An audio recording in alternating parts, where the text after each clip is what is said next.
மகா சிவராத்திரியை முன்னிட்டு கன்னியாகுமரி மாவட்டத்தில் சிவாலய ஓட்டத்திற்கான முன்னேற்பாடுகள் சிறிதளவே செய்யப்பட்டுள்ளன.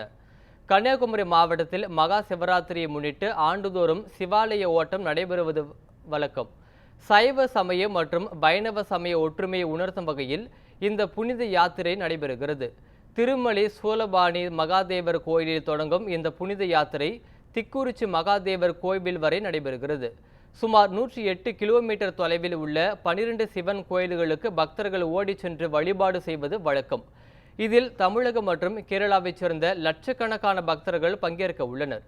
இந்நிலையில் 12 சிவாலயங்களும் இந்து சமய அறநிலையத்துறை நிர்வாகத்தால் இருந்தாலும் அன்னதானத்திற்கு ஏற்பாடு செய்யவில்லை என்பது பக்தர்களின் மனக்குறையாக உள்ளது. எனினும் பக்தர்கள் சார்பாக சில கோயில்களில் அன்னதானத்திற்கு ஏற்பாடு செய்யப்பட்டுள்ளன. இதேபோல் வழிநெடுகிலும் நீர்மோர், சுக்கு காஃபி, பழங்கள் வழங்கவும் ஏற்பாடுகள் செய்யப்பட்டுள்ளன.